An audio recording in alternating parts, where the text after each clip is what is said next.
A todos y a todas, en primer lugar, pues agradecer a la organización la invitación realizada para exponer este tema. Creo que es bastante importante porque conocer la historia de la educación especial es muy importante en la actualidad, sobre todo porque si conocemos la historia es la forma de prevenir, digamos, y la forma de conocer cómo tenemos que actuar actualmente y qué errores no debemos cometer, que sí que se han cometido en el pasado, ¿no? Es una pena que no se pueda ver la presentación, ¿no? Que la una presentación. Vamos a intentar que se pueda ver. Voy a centrarme pues, en los aspectos más importantes de la educación especial. Tengo dos retos esta mañana. Uno es ceñirme al tiempo que tengo, 30 o 35 minutos para exponer la historia de la educación especial, y dos, pues que os llegue, ¿no? Son dos retos importantes y espero poder cumplirlos, ¿no? Analizar la educación especial, pues se puede analizar de diferentes formas. Creo que la más idónea y tal como aparece reflejado en la diapositiva, porque desafortunadamente la de Carla, pues viene cogido de la mano a analizar la perspectiva legal, es decir, cómo ha ido evolucionando legislativamente la educación especial, cómo ha ido evolucionando también la misma terminología y al mismo tiempo cómo ha ido evolucionando, digamos, la perspectiva sociohistórica de la educación especial, ¿no? Son tres ramas complementarias y fundamentales pues, para entender este campo tan importante de la educación especial. Comentar, pues, bueno, dentro de la educación especial, ¿sí se escucha?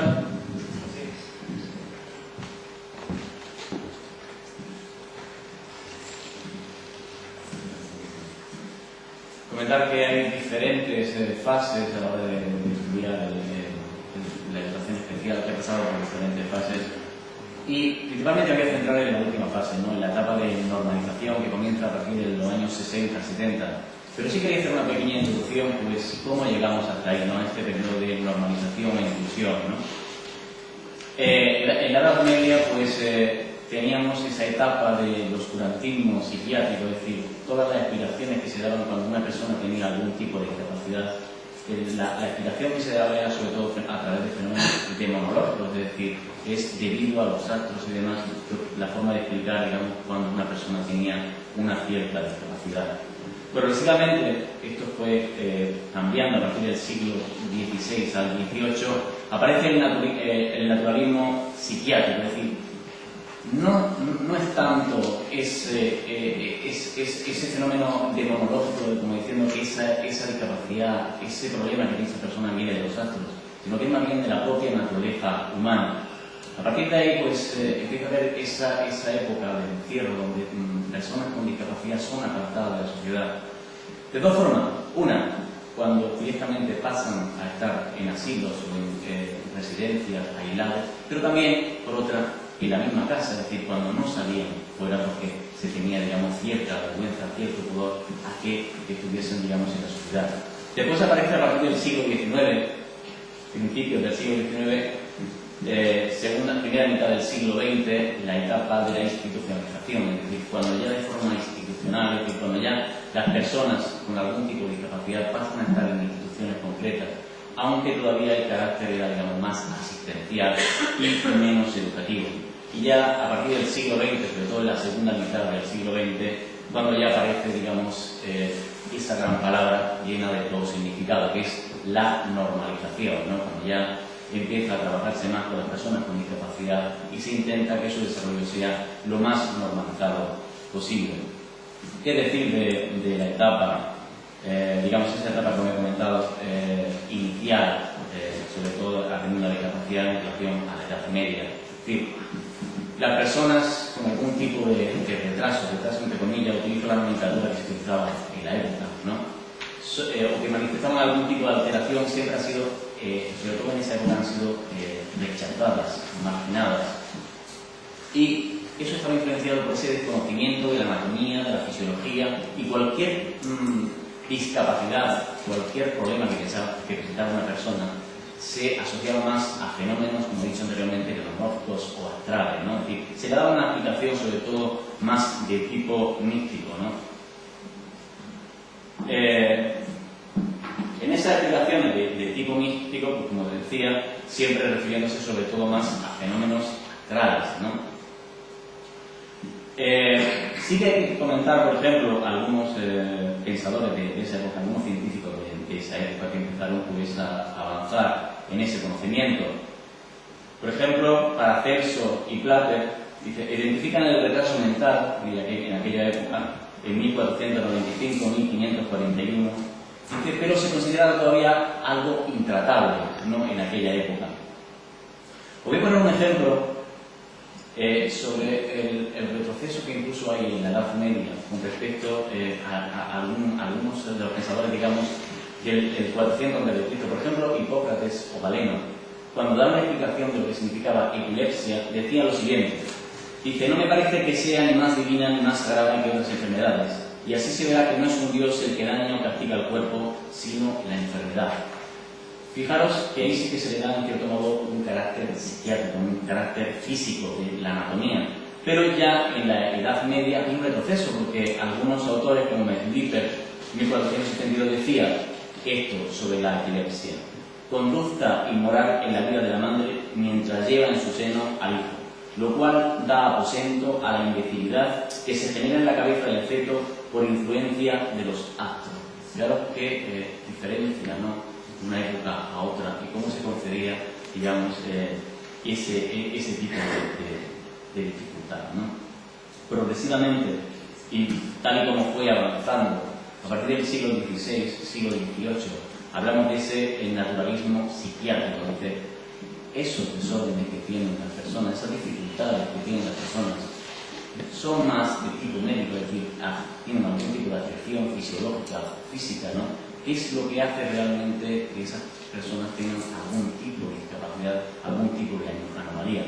Eso además se ve complementado por algunas de las aportaciones de los filósofos de esa época, Francis Bacon, Descartes, Locke, ¿no?, que incorporan esa ayuda, ese movimiento psiquiátrico, más explicando un poquito más el sentido o esa dificultad que presenta la persona con discapacidad, y basándose en esa frase de que el hombre aprende a través de sus sentidos y del pensamiento reflexivo. Esa es la aportación de los filósofos incluso de aquella época.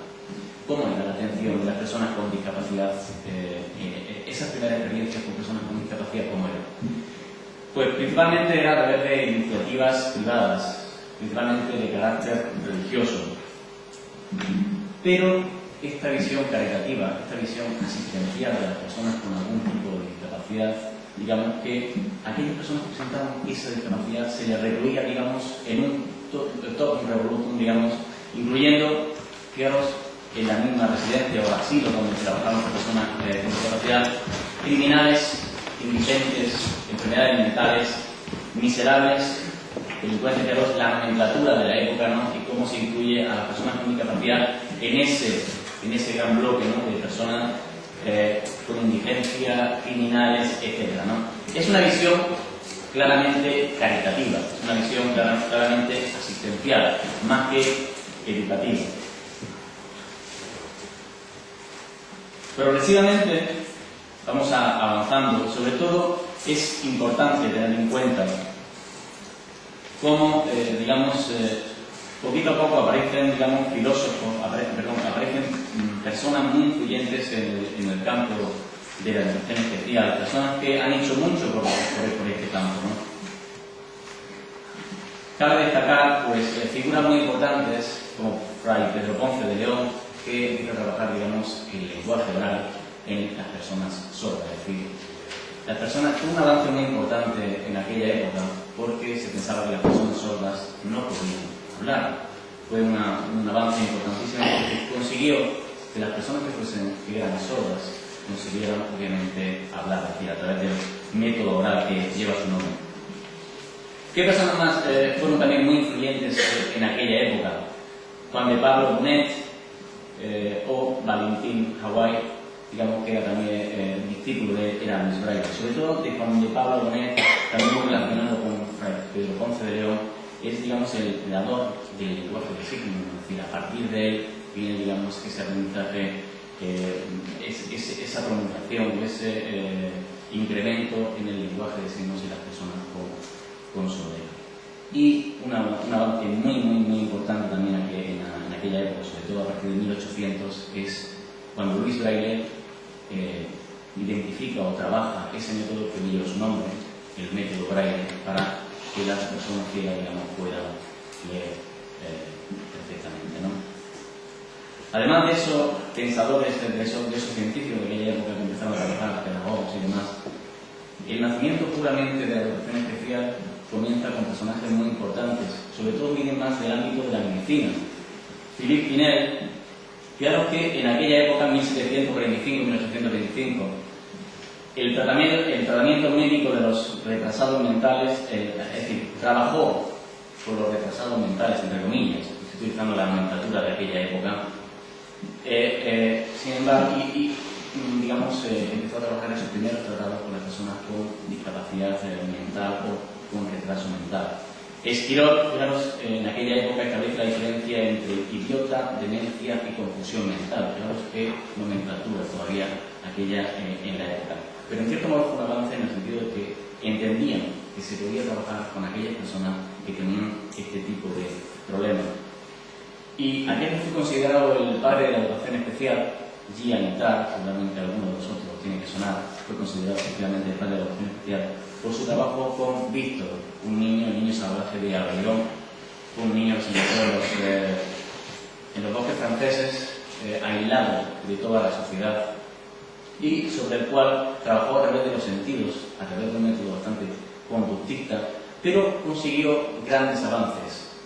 Es decir, en cierto modo la gran aportación de Jean Itard fue que se puede educar, se puede mejorar la educación de las personas y por tanto no solo el ambiente va a dificultar ese aprendizaje, como puede ser en el caso de Víctor, que estaba totalmente aislado de la sociedad, por tanto, de toda la humanidad, y consiguió con determinados métodos educativos mejorar, digamos, las capacidades de este niño y conseguir, digamos, su aprendizaje.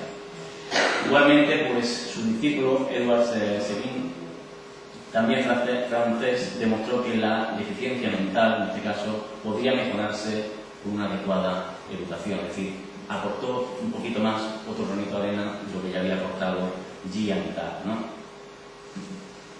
¿Qué más? ¿Qué personas, además de lo que ya he comentado, son muy importantes para conocer esa evolución de la educación especial? Pues hay muchos, yo me quedaría con tres principalmente. Ovidio de Crowley, me quedaría con Samuel Howe y con María Montessori. Creo que son tres pilares fundamentales en la educación de los niños en general y sobre todo de las aportaciones a la educación especial. De Crowley,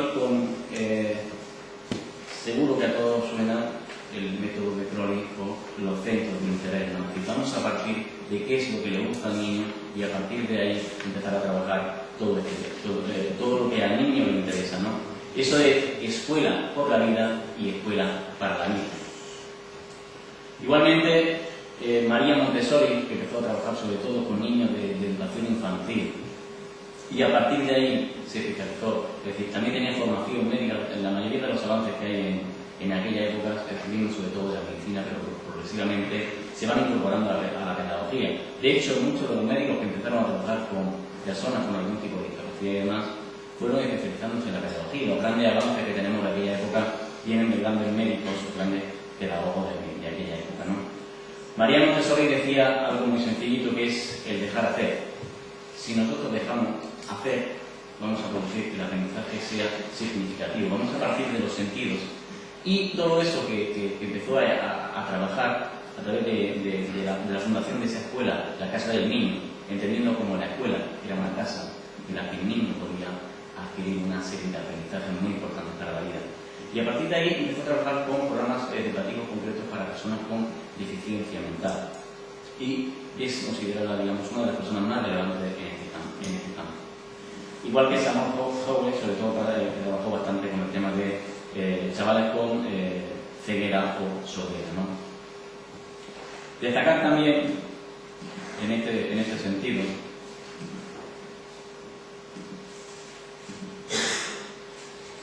pues aspectos muy importantes también que influyeron de manera decisiva en la educación especial.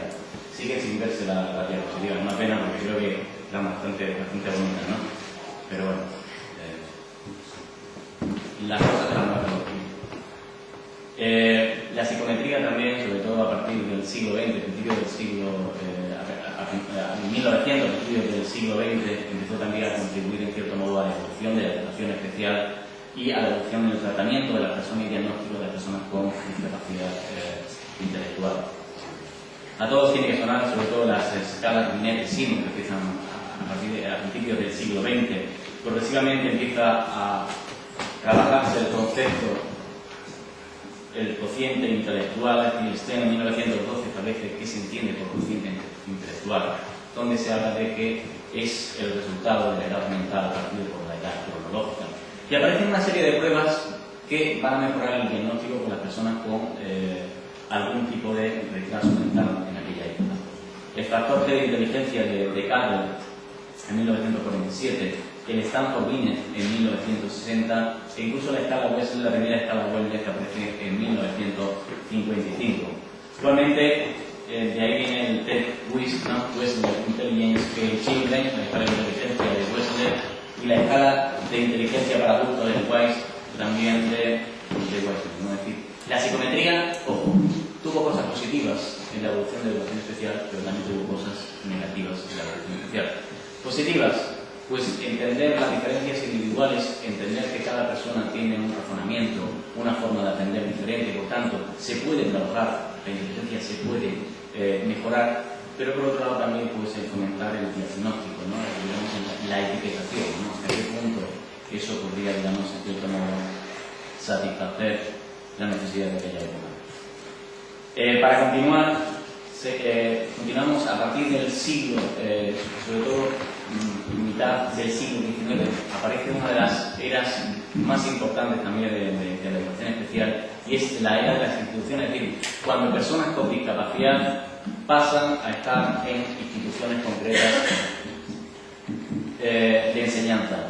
Esto, sobre todo, ¿por qué fue influenciado? Es decir, ¿por qué los chavales en esta época, por qué las personas con algún tipo de discapacidad empiezan a escolarizarse en determinados centros? Sobre todo porque a partir de la mitad del siglo XIX aparece, digamos, eso que es fundamental, la educación, es decir, entender la educación como que es algo fundamental y básico y, por tanto, obligatorio para la enseñanza. A partir de aquí empiezan a trabajar mucho con chavales con algún tipo de discapacidad y se intenta que vayan a centros a formarse en sus diferentes modalidades. ¿Qué sucede? Pues bueno, que se fomenta muchísimo que las personas con discapacidad empiecen a estar en centros concretos y se entienda que se pueden educar, que se pueden trabajar con ellos, que se puede mejorar. Sin embargo, es verdad que en aquella época todavía pues, se utilizan todavía clasificaciones, digamos,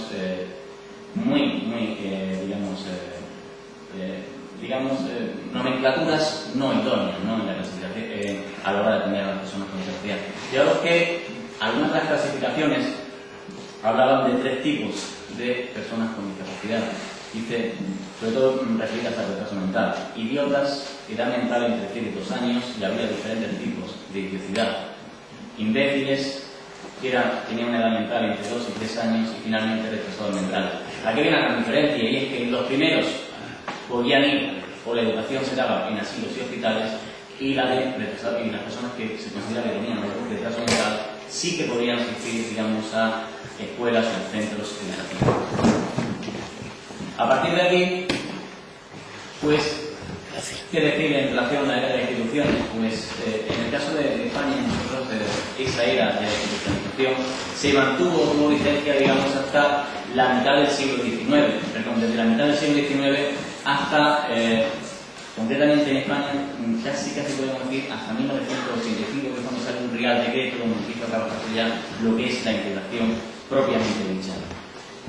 No todo es negativo tampoco de las instituciones, porque bueno, al menos sí que se contribuyó, digamos, de alguna forma a que se mejorara esa escolarización de las personas con discapacidad y, por tanto, se entendiera que se puede mejorar la educación de estas personas, ¿no?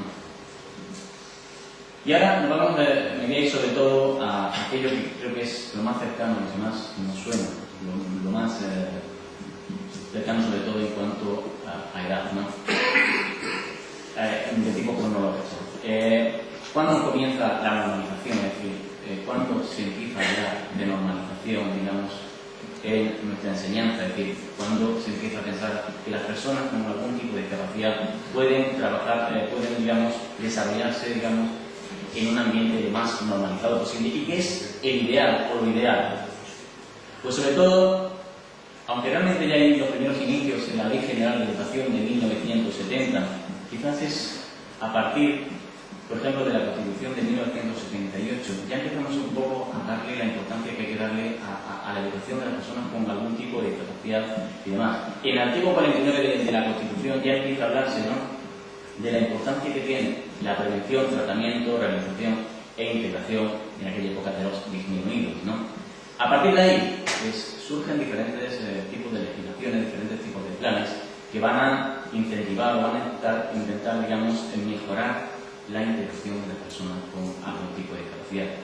En 1978, y desarrollando ese apartado de la Constitución, aparece el Plan Nacional de Educación Especial, que pretende concretamente, pues eso, mejorar la escolarización de los alumnos que presentan algún tipo de necesidades educativas especiales a través de 4 principios fundamentales: principio de normalización, integración, sectorización e individualización. Normalización: que la enseñanza en las personas con discapacidad sea lo más normalizada posible, en un ambiente lo más normalizado posible. Sectorización: no llevemos al niño a los recursos, sino llevemos los recursos al niño. Integración: que el niño esté completamente integrado con el resto de compañeros de su clase de su misma edad. Es decir, vamos a poner los recursos necesarios, vamos a intentar que sea un ambiente lo más normalizado posible, y eso lleva consigo esa integración. Y finalmente, para complementar, la individualización, es decir, obviamente para todo ello tenemos que tener en cuenta que cada individuo es único y por tanto hay que responder a esas necesidades concretas. Para trabajar en el Plan Nacional de Educación Especial, sobre todo para ponerlo más en marcha, para darle más funcionamiento, aparece en 1982 una ley que es muy importante, la Ley de Integración Social del Municipal. Es una ley que empieza a darle una importancia social a la discapacidad, una importancia social a las personas que tienen algún tipo de necesidad educativa especial, y es a partir de ahí donde empieza también el gran avance de la educación especial. Poquito después aparece una ley también referente en la educación especial, Ley Orgánica del Derecho a la Educación, es decir, la LOE, ¿no?, en 1985, que vuelve a darle un impulso a la educación, un impulso a cómo los padres, a cómo las familias, a cómo las asociaciones tienen su papel en la educación de las personas con algún tipo de discapacidad, y cómo se puede mejorar la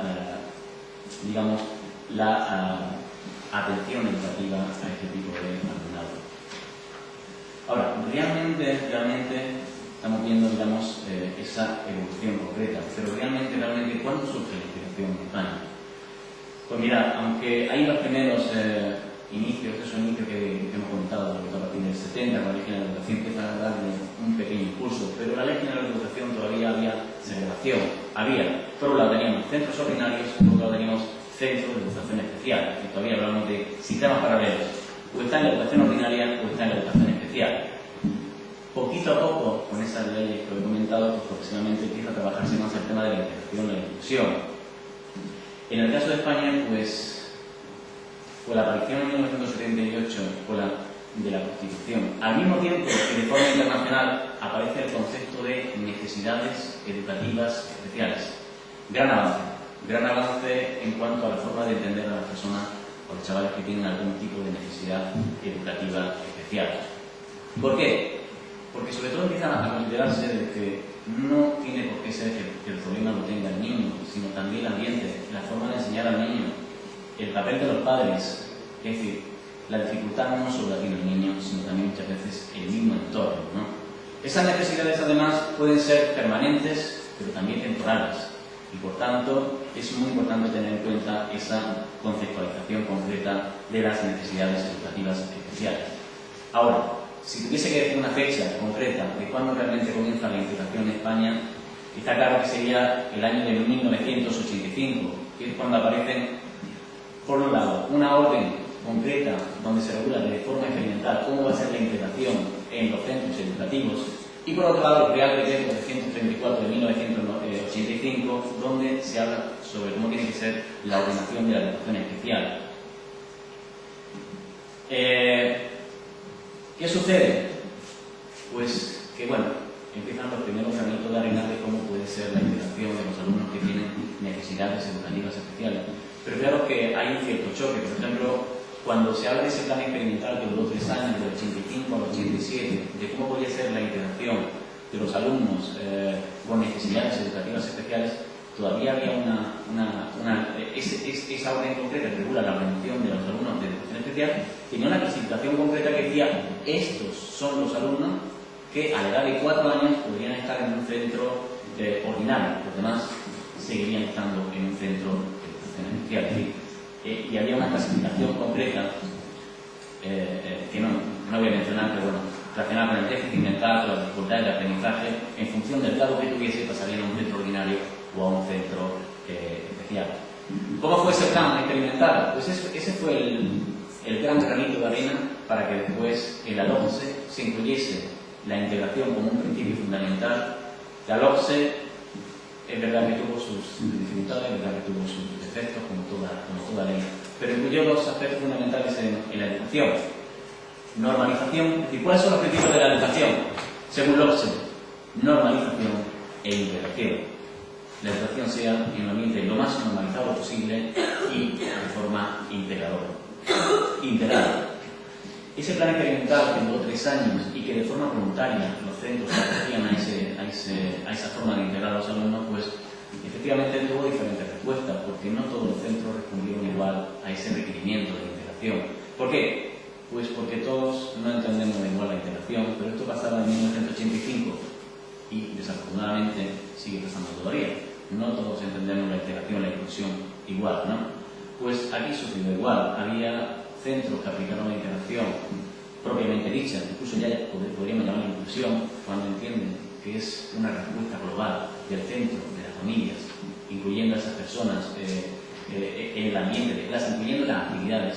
Pero también hubo pues otras respuestas que no fueron exactamente inclusivas e integradoras, porque el mero trasvase físico de que los niños de educación especial pasen a un centro ordinario no quiere decir que sea la integración propiamente dicho, es integración física, pero no realmente inclusión. De hecho, en aquella época, claro, aparece este plan experimental, pero claro, la normativa que había no era acorde a esa integración, porque hablamos de programas de desarrollo individual, es decir, como que los niños de educación especial pasan a un centro ordinario, ojo, pero con su currículum, ¿no? Y los demás pues seguían otro currículum. ¿Qué sucede? Pues que en función de eso, obviamente, iba a haber como 2 tipos de currículum, 2 tipos de profesores, uno especializado más en un currículum, en la aplicación de un currículum especial, y otro más en un currículum ordinario. Cosa que progresivamente se fue modificando, cosa que progresivamente se ha ido mejorando, y la LOCSE para mí considero que es una ley que puso los principios de la integración, y esos principios de la integración, de la normalización e integración, fueron fundamentales a la hora de entender la integración. Claro, aquí ya en la LOCSE no se habla de programa de desarrollo individual, aquí ya se dice que todos tienen el mismo currículo y lo que tenemos que hacer es adaptar la enseñanza en sus diferentes niveles de comprensión curricular, llegando a ser el último, esa adaptación curricular que ya sea grupal o individual al alumnado, pues para conseguir que pueda progresar, digamos, en el sistema y pueda avanzar en ese sistema, ¿no? Comentar en este sentido que después de la promulgación de la LOCSE aparece concretamente un decreto 1995, que era el decreto que conceptualiza o que viene a especificar concretamente cómo va a ser la ordenación de los alumnos de educación especial, es decir, cómo va a ser la escolarización del alumnado con necesidades educativas especiales. Ahí empieza ya a profundizarse un poco más en el tema, empieza a trabajarse más el sentido de la integración propiamente dicho, y igualmente a profundizarse en la importancia que tiene adaptar el currículum, ya sea en sus elementos básicos o elementos de acceso, para conseguir, digamos, mejorar la capacidad de los alumnos que presentan algún tipo de necesidad educativa especial. Siguiendo un poquito con esa trayectoria de la LOCSE y de cómo a través de los diferentes reales decretos y demás se va propulsando esa integración, que hoy en día ya no entendemos como integración, sino como inclusión, digamos, vemos que ha sido muy importante también el cambiar algo que educativa. Creo que si no cambiamos lo que hay aquí, difícilmente podemos ir progresando. Creo que en los últimos años, sobre todo en los últimos 30, 40 años, se ha cambiado bastante. En este sentido, hemos ido mejorando. También la legislación ha hecho mucho, ¿no?, en este sentido. Después de la LOSEA, que aparece en otra ley, por ejemplo, incluso la Ley Orgánica de Participación del Gobierno de los Centros, que dan una gran importancia a cómo los padres, a cómo la comunidad educativa en general pueden también contribuir a la educación. Pues, si nos paramos un poquito en la LOE, Ley Orgánica de Educación, que es la que actualmente tenemos, pues, igualmente, ya no se hablan de los principios, que los principios de la educación son normalización e interacción. Se dice que los principios que basan la educación son normalización e inclusión. Eso es un buen paso. Y legislativamente, ya no solo legislativamente, sino porque entender inclusión implica mucho. Implica ir más allá de la propia integración, implica tener en cuenta al alumno, tener en cuenta a los padres, tener en cuenta a toda la comunidad educativa. Incluso ya empezar a hablar de algo que progresivamente estamos empezando a escuchar, y son las comunidades de aprendizaje. Mire usted que si los padres, difícilmente uno puede avanzar en la educación. Si yo no me ayudo de las asociaciones, de los padres, de toda la comunidad educativa, difícilmente puedo ir avanzando, porque en educación los pasos son muy poquito a poco y son, digamos, no son lineales, ¿no? Ya decía Francis Bacon, no sé si conocéis esta frase, que decía: el proceso educativo, la vida educativa en general, se asemeja más al vuelo de una mariposa, ¿no?, que a la trayectoria de una bala, porque vamos por senderos a veces complicados, ¿no?, sobre todo cuando trabajamos en un campo tan complicado, tan arduo como es la educación, pero a la vez tan gratificante por lo que nos aporta, ¿no? Creo que se va avanzando en esa línea, y si yo tuviera que comentar, pues, de la Ley Orgánica de Educación, aparte de que ya no se habla de necesidades educativas especiales, pero englobadas dentro de ese gran concepto de necesidades específicas de apoyo educativo, que incluye necesidades educativas especiales, pero no solo necesidades educativas especiales, porque entender hoy la educación especial es entender la escuela inclusiva y entender la atención a la diversidad. Y la atención a la diversidad no es atender solo a los alumnos con necesidades educativas especiales, es atender a los alumnos con altas capacidades intelectuales, con dificultades específicas de aprendizaje, con incorporación tardía al sistema educativo. Mira, incluso progresivamente, cuando aparece esa gran orden que yo creo que necesitamos para Ceuta y para Melilla, en 2010 aparece la orden EDU 849/2010, cuando se sigue apuntando por esos principios de normalización e inclusión, cuando ya se empieza, digamos, a decir la inclusión tiene que ser así, que ya te voy a dar la herramienta, te voy a dar los aspectos concretos de cómo tiene que ser esa educación inclusiva. Claro que hasta antes de la orden que tenemos aquí, incluso la evaluación psicopedagógica se llevaba a cabo con esta orden que había en 1996, y ya se actualiza, ya tenemos que valorar otro tipo de aspectos concretos a la hora de hacer una buena valoración psicopedagógica, la importancia que hay que dar a la atención de las necesidades educativas y esa atención temprana que es fundamental. Y una de las cosas que me gusta mucho de la orden EDU de 18 de marzo, me gustan muchas cosas, porque creo que es un gran avance y creo que lo necesitamos, porque es la forma de darle camino, de darle sentido a la educación especial, ¿no? La concentración de los servicios de orientación educativa, que ahora parece que está un poquito paralizado en este sentido. Me gustaba sobre todo dos cosas: el que hubiese unidades de orientación en los centros de educación infantil y primaria, y me gusta especialmente ese equipo de atención temprana que tan necesario y tan importante es en nuestra ciudad.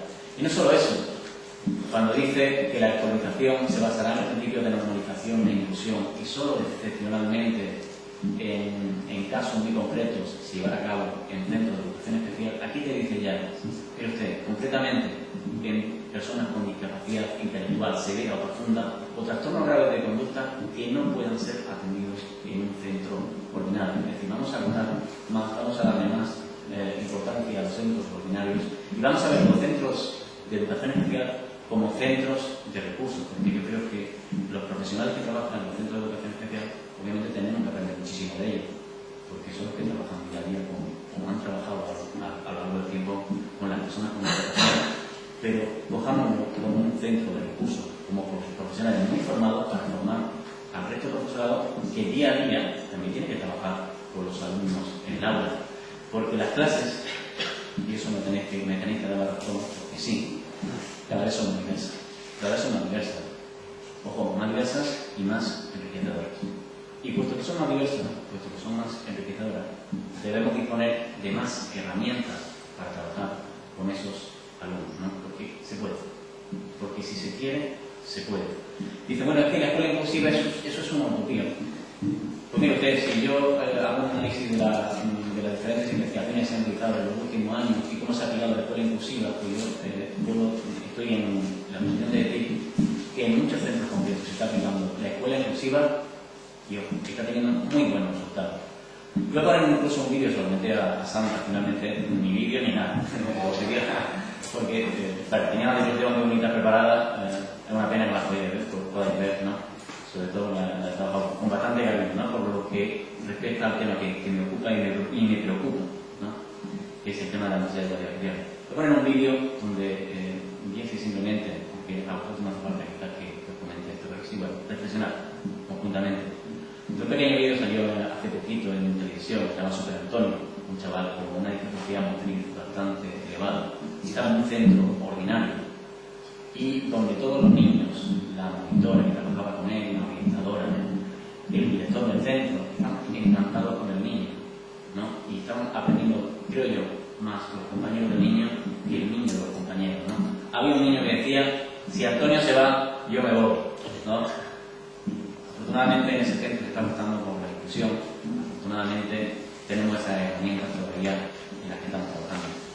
Y otra cosilla que quería comentar en relación a la orden EDU es simplemente que, puesto que atender a la diversidad es atender no solo a alumnos con necesidades educativas especiales, sino otro tipo o otra gran variedad de alumnos, en esa orden se habla de la atención a alumnos con carencias en el uso del castellano, de ventaja sociocultural y, ojo, alumnos con asistencia no regular. Alumnos que están por ahí todavía, ¿no? Están por ahí, pero aquí ya se dice, mire, ustedes están aquí y hay que darles una respuesta. Por tanto, es un avance en ese sentido. Bueno, no quiero extenderme mucho más, simplemente quería terminar una diapositiva también muy bonita. No lo repito más. Y con un poema que seguro que todos conocéis.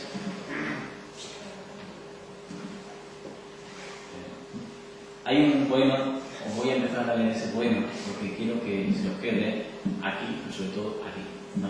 Y que algunos seguramente lo conocéis, ¿no? Yo decía que para terminar tengo un deseo, hacer de la educación inclusiva una realidad. En Ceuta tenía unas manos, entiendo que está en nuestras manos conseguir esto, en nuestras manos, en las manos de los profesores, en las manos de los padres, en las manos de los políticos, en las manos de los profesores de los diferentes niveles, también la universidad, porque nos tenemos que sentir partícipes, nos tenemos que sentir responsables. En mi caso, por trabajar en la universidad, por lo que ello supone formar a docentes, creo que también es fundamental que desde esos niveles también nos metemos en ese tema. Os leo el poema y después pregunto quién es, seguro lo sabéis. Educar es lo mismo que poner un motor a una barca. Hay que medir, pesar, equilibrar y poner todo en marcha. Para eso uno tiene que llevar en el alma un poco de marino, un poco de pirata, un poco de poeta y 1,5 kilos de paciencia concentrada. Pero es consolador soñar, mientras uno trabaja, que ese barco, ese niño irá muy lejos por el agua. Soñar que ese navío llevará nuestra carga de palabras hacia puertos distantes, hacia islas lejanas. Soñar que, cuando un día esté durmiendo nuestra propia barca, en barcos nuevos seguirá nuestra bandera enarbolada. Creo que el educador lo tenemos que llevar todos aquí y creo que vamos a poder llevar a cabo mi deseo, que es que entre todos podamos llevar a cabo esa escuela inclusiva. Perdonad si me he extendido un poquito más de la cuenta, de la emoción del tema.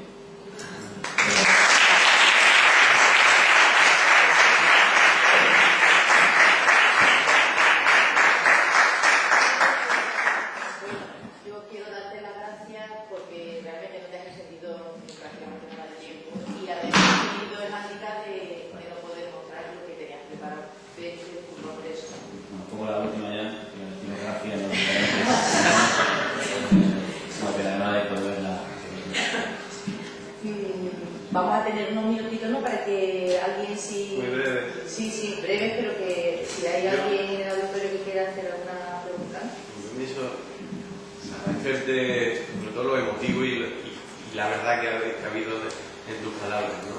La verdad referida es que se nota cuando una persona cree en lo que hace y cree en lo que dice, y por lo tanto yo quiero también destacar esa parte tuya personal.